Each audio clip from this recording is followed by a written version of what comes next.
Going on, everybody? John Matrix here. So today we are back with some more SCP. We've looked at the Church of the Broken God, and we took a look at Sarcasm.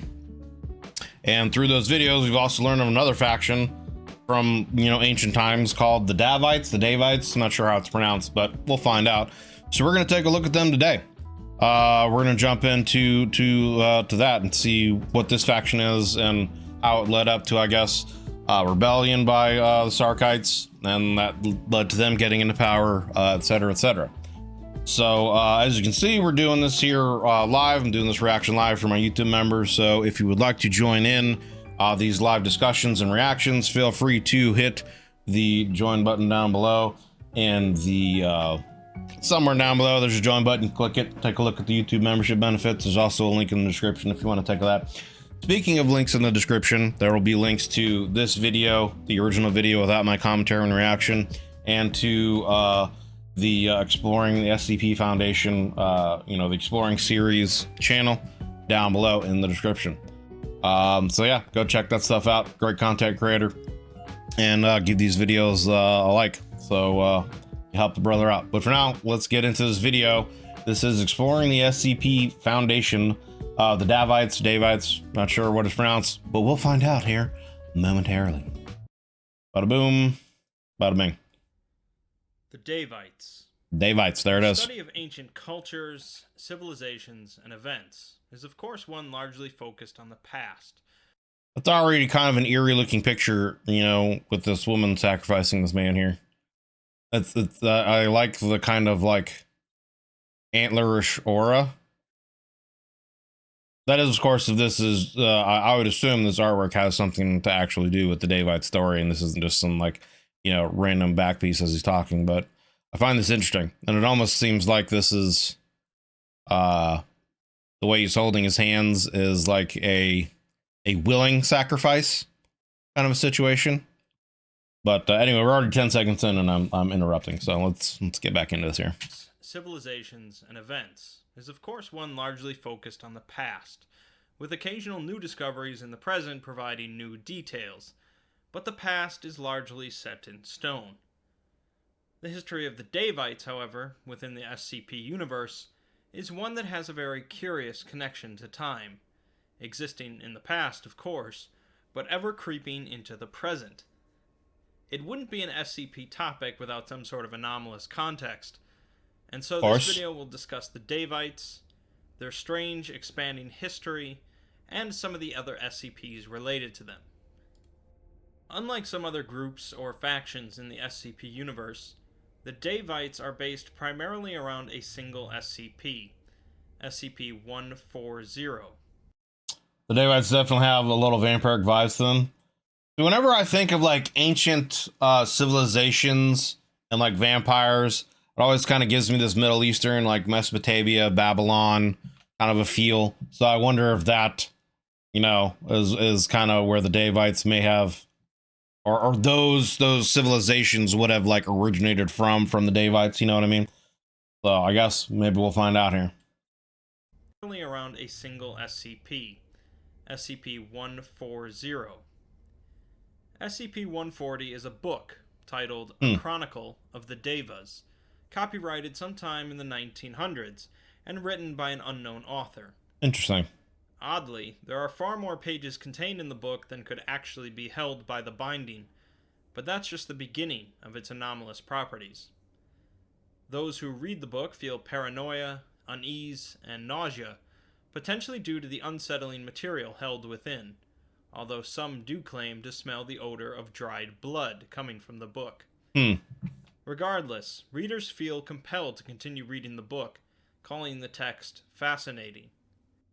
Additionally, if SCP-140 comes into contact with any fluid, more text will be added to the book. Interesting. And so, due to the fascinating compulsion that readers have, they will attempt to bring any fluid they can to the book to add to it.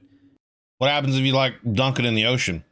Does it like just suck up all the water in the ocean? And there's like, is the book infinite? Will there just be like an explosion of pages or something like that? We're gonna get like another Big Bang, new universe happens. You do that, you know what I mean?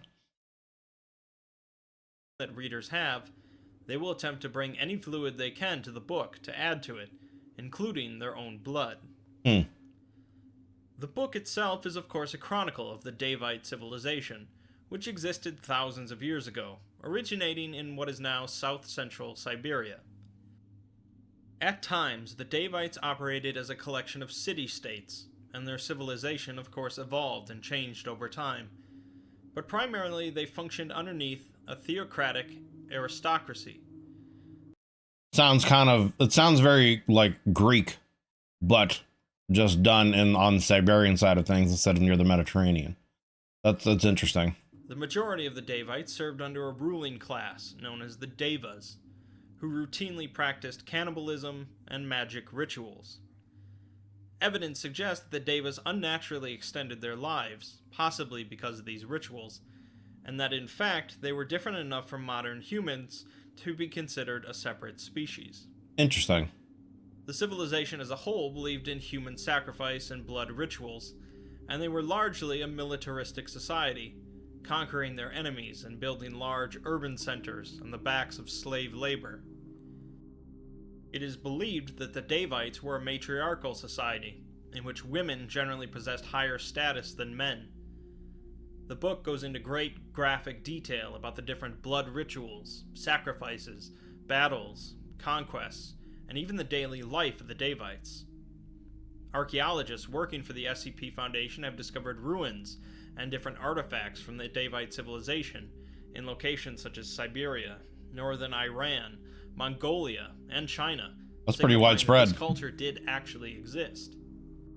The Daevites apparently created a number of anomalous artifacts and creatures, some of which have been found and contained by the Foundation, and the rest seemingly lost in time.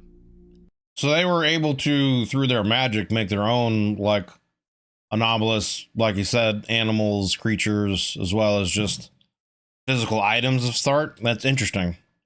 So they sound like they were a pretty powerful race, or a pretty powerful ruling, class of people who's obvious. It seems like their magic obviously was real, Found and contained by the Foundation, and the rest seemingly lost in time.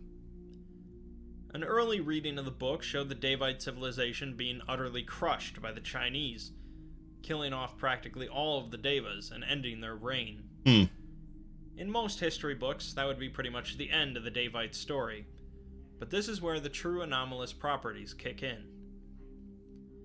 As mentioned, fluids that come into contact with the book add to its contents, but not just adding details to existing material. It also changes and adds to their history.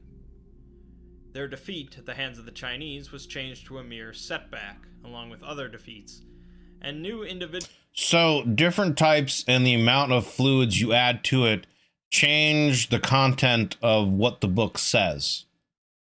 That's, am I getting that right? That, if I am, that's interesting. So I wonder if that's almost like a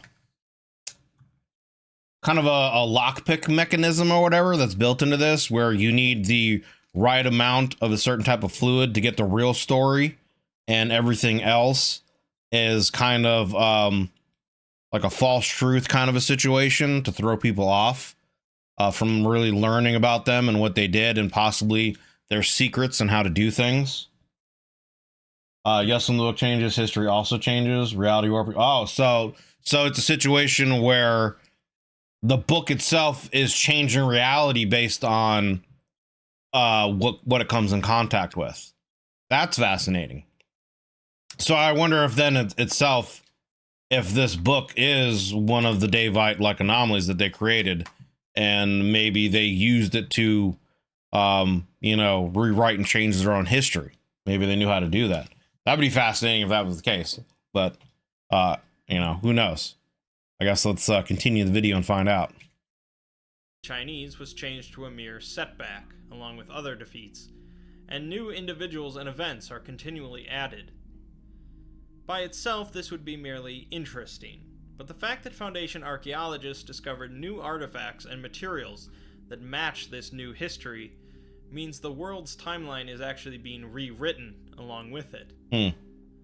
Right now, the Daevite timeline ends hundreds of years ago, and modern history seems to be unaffected by these timeline changes. But if SCP-140 keeps getting added to, it could result in a complete restructuring of the modern world.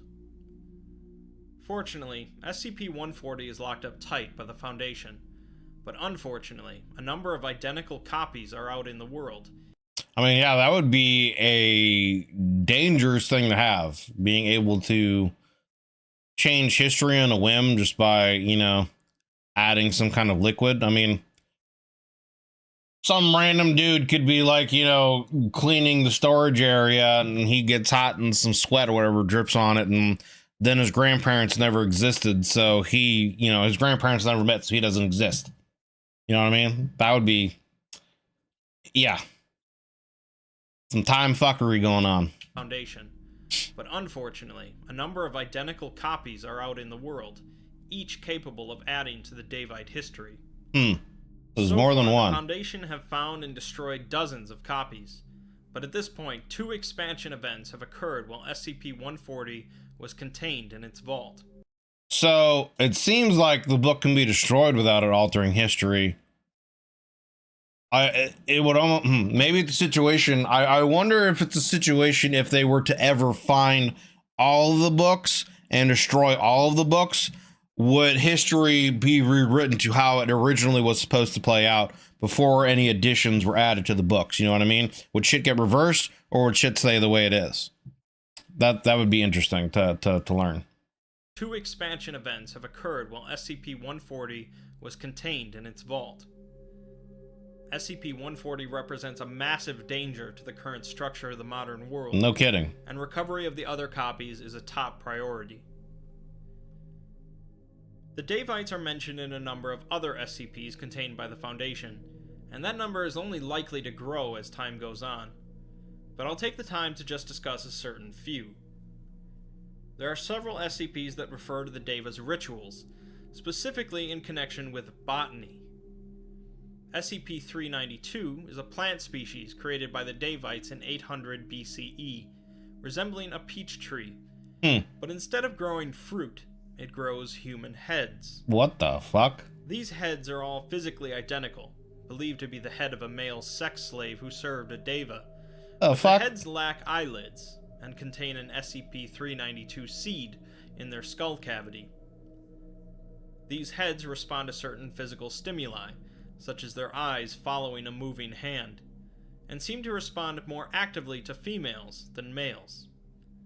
When removed from the tree, either manually or when they fall off, the heads cease activity and begin to decompose, with the decomposing head serving as fertilizer for the seed, if possible. SCP-3140 are massive tree-like entities, believed to have been used for warfare by the Daevites around 11,000 BCE. Tree ants, huh? Although the leading theory is that they were originally created by SCP-1000, sometime prior to that, and simply modified by the Daevites. SCP-3140 stands about 12 meters tall, although it's possible ancient members of the species stood much taller, and seem to be formed from a mixture of the Tibetan cypress and the Japanese cherry, with wooden legs possessing full articulation. Interesting. SCP-1000 is Bigfoot, huh? Okay, so Bigfoot created the tree ants, huh? Interesting. And the Japanese cherry, with wooden legs possessing full articulation. SCP-3140 is covered in a large number of glyphs, tattoos, and Daevite iconography, and also possess 3 large barrels attached to it, although it's believed that these barrels were a later modification, as they are not present on newly born members of the species.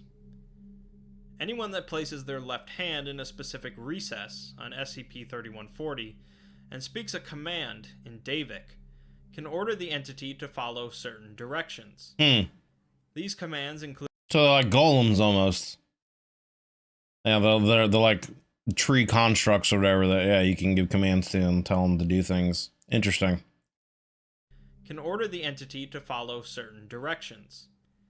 These commands include moving, stomping, stabbing with extendable bone spikes, and presumably firing some incendiary substance from the barrels, although the entity contained by the Foundation only billows smoke when given the fire command. SCP-3399 is a species of trees activated by the blood of an individual that will grow leaves that display images resembling memories carried by the individual. That's Seeds interesting. grown from these trees will begin to show images on their leaves of potential future events, usually partners whom the individual could conceive a child with. Future trees grown from the seeds will continue to show future events related to the potential offspring, and the trees grown will also reflect any genetic disorders carried by the individual that would be passed on to offspring. It's believed these trees were utilized by Daevite royalty to help craft the best bloodlines. Interesting. I could see that. There are also references that connect both the early ancestors of the Church of the Broken God and the Sarkic cults to the Daevite civilization. It's believed that Sarkicism originated from Daevite slaves that overthrew their rule, eventually going to war with the Daevites. The Sarkic cults originally crushed the Daevite civilization, but thanks to SCP-140, the Daevites bounced back once again. The Mechanites, likely one of a large number of smaller cults amidst the Daevites, broke away from the Daevites and were at best temporary allies against the Sarkists, and most likely indifferent towards the Daevites.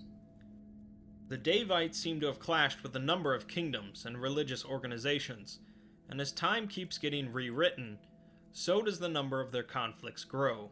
Interesting. The Daevite civilization is one intertwined. So it seems almost like as every time history gets rewritten, they almost get more powerful. Their scope of influence expands, and as it expands, they end up fighting others, getting into combat and having issues with other civilizations. So that's pretty fascinating. That's pretty interesting. I wonder if, that's specifically why they created this. Like someone specifically created this book or this set of books for this as a way, as like a almost a failsafe against them ever being like truly destroyed or wiped out from history. Like how powerful would that be if you're trying to create some kind of civilization or whatever the case may be, you want to potentially live forever, your civilization, your people, everything gets wiped out. They find, the people that destroyed you, they find this book, they read it, some fluids get added to it, history gets rewritten, now you're back and you're fighting them again, or you've conquered them and you keep moving on, et cetera, et cetera. That's kind of fascinating, honestly. Conflicts grow.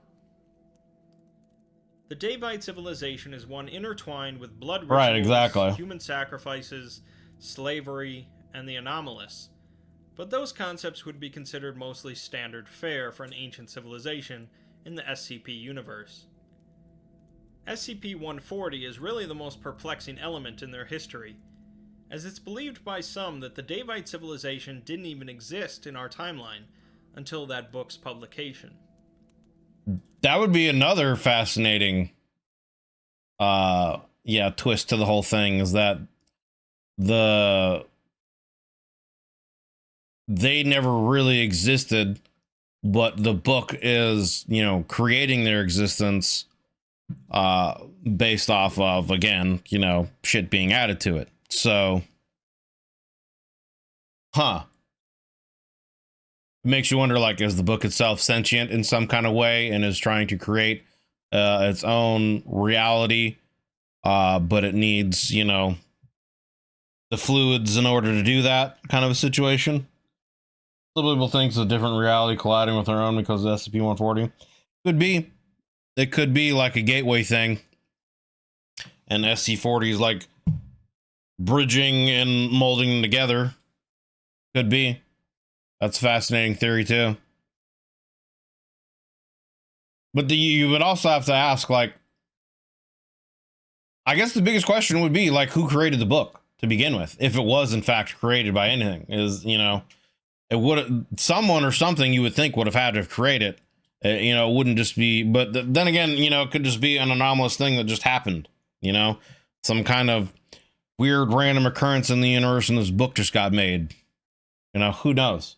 But if it was created by someone and its purpose is to make this civilization the greatest civilization in history or something like that. Because I mean, that's kind of what it sounds like, you know, because every time history gets rewritten, the Daevites become more powerful, more influenced throughout history. You know, you would think that then someone would have, you know, would have had the idea of this civilization, or maybe was a part of this civilization, and this book was a failsafe to make sure that that civilization actually thrived, you know, et cetera, et cetera. I don't know. There's a lot of different fascinating pathways of thought that could go down here with, you know, what the purpose of this book is, how was it created, etc., who created it. Personally, I think the last living David created to revive a race. I mean, that's, you would think that would be logical, right? Because he said earlier on that they were a race that used magics and you know, ritual sacrifices, and that they themselves created several anomalous creatures and artifacts already.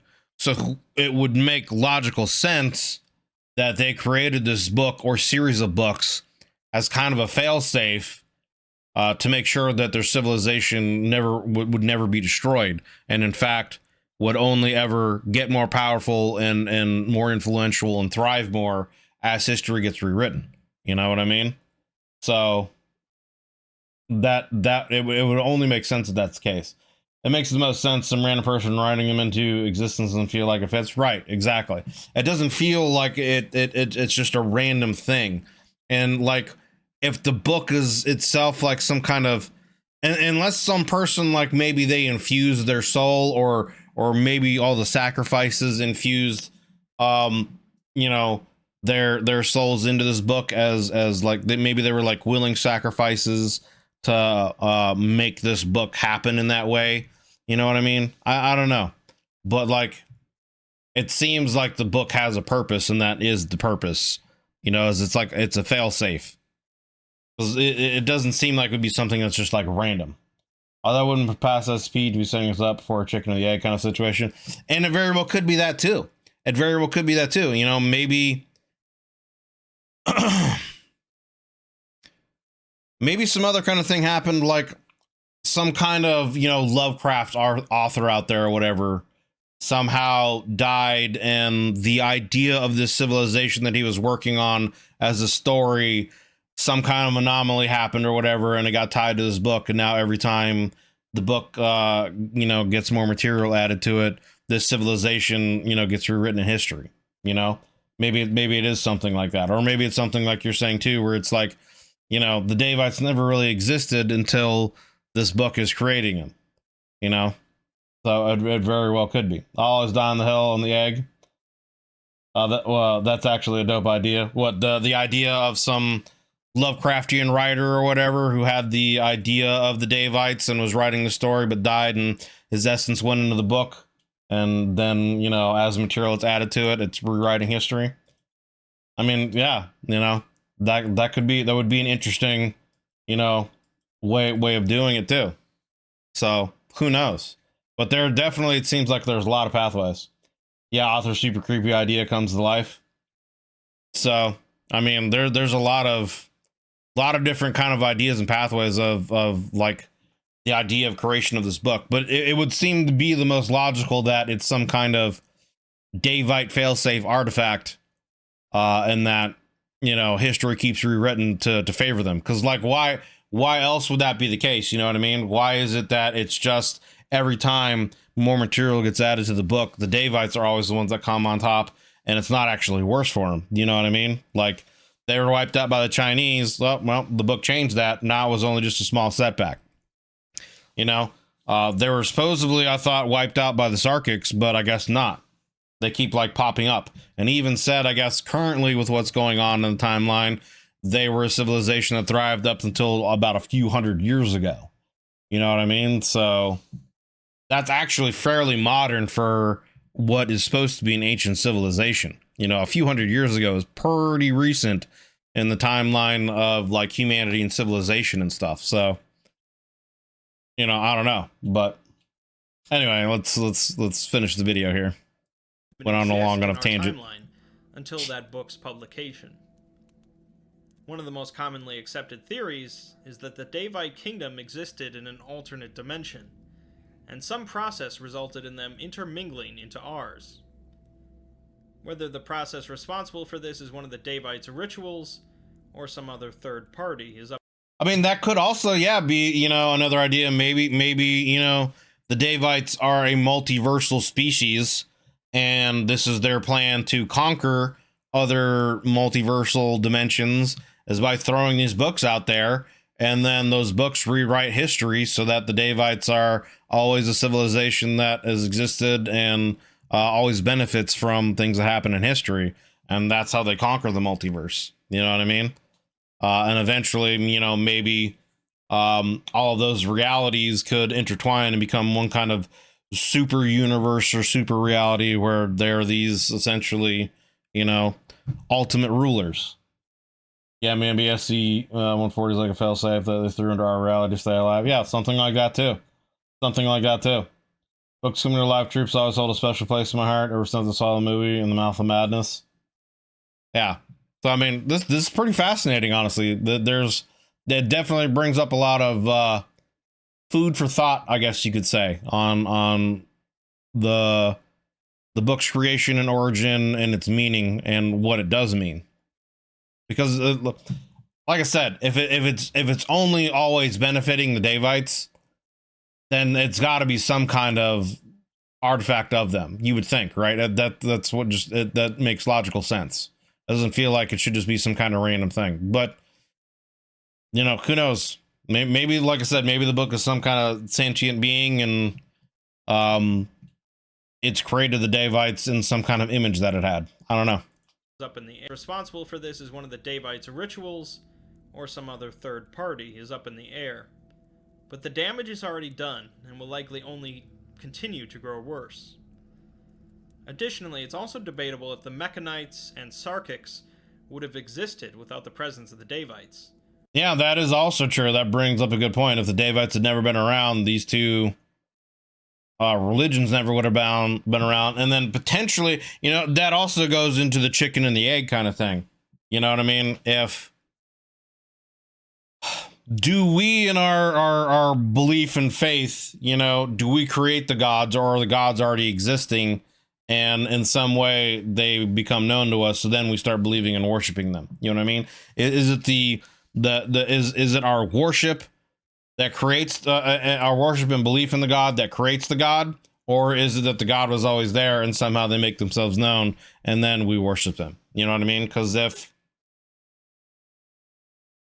the Mechanites and the Sarkics never existed because of the Daevites, would their gods have ever existed?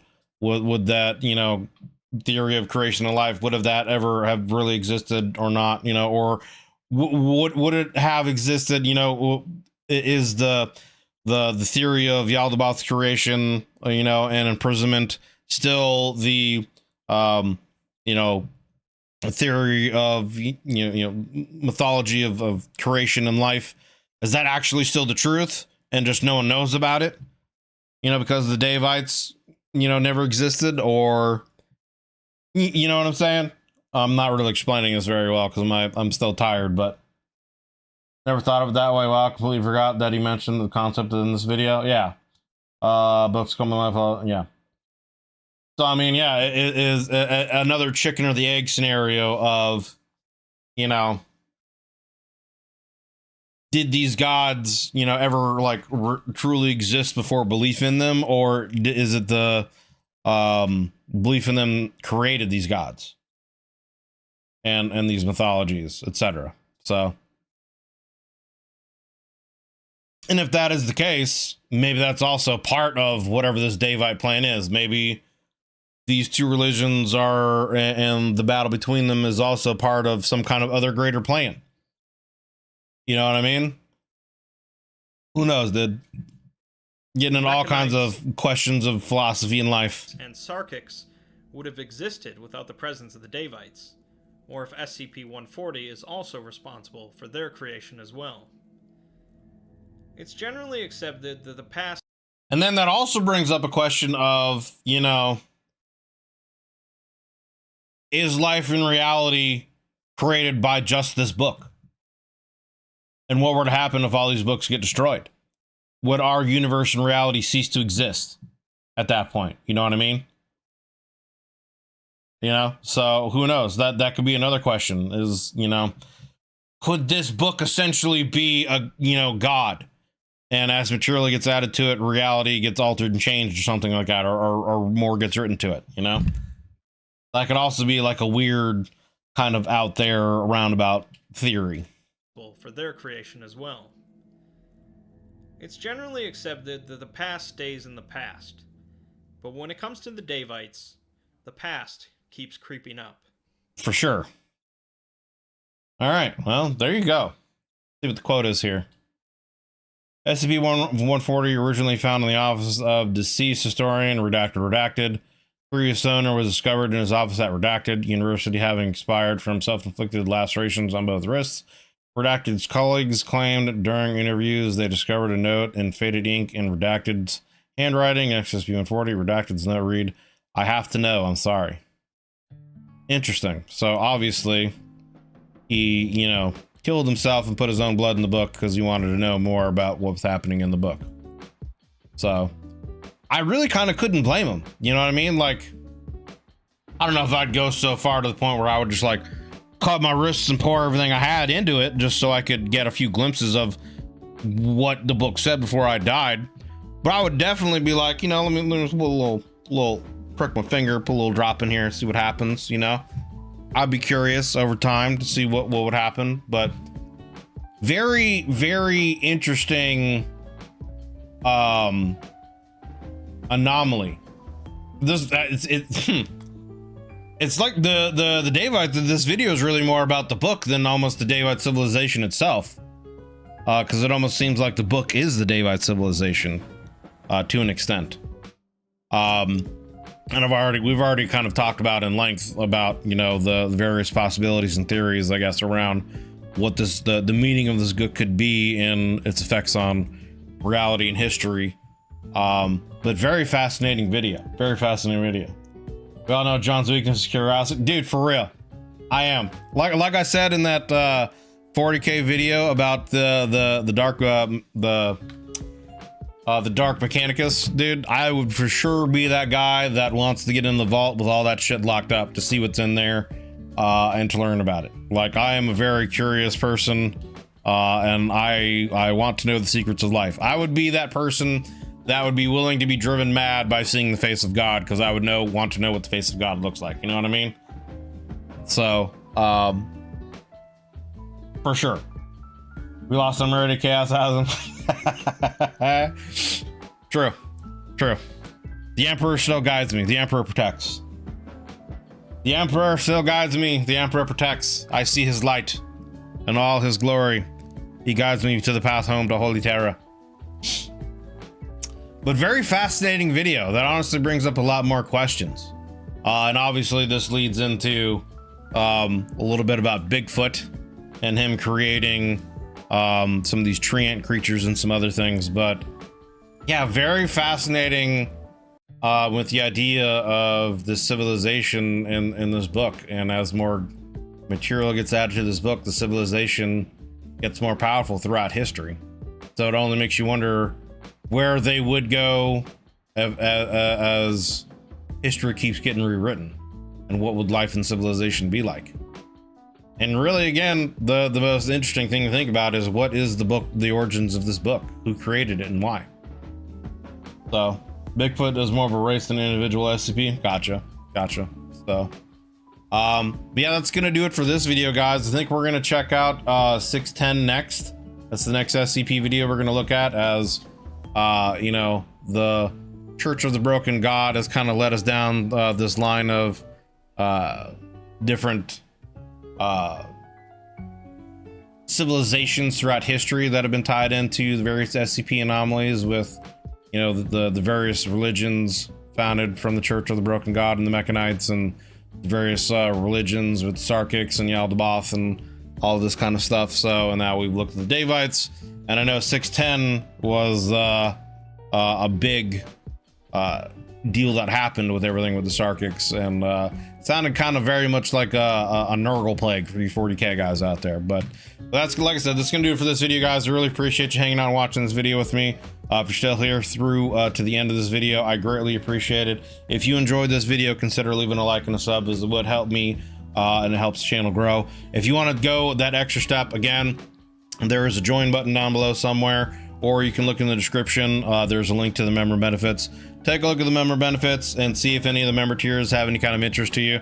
If you want to come in here and join us as we're doing these live reactions, you can definitely do so, and we have a lot of discussions before and after, etc, etc. So take a look at those. But regardless, I appreciate you guys. Hope you're all having a wonderful day whenever you're watching this, and I will see you guys on the next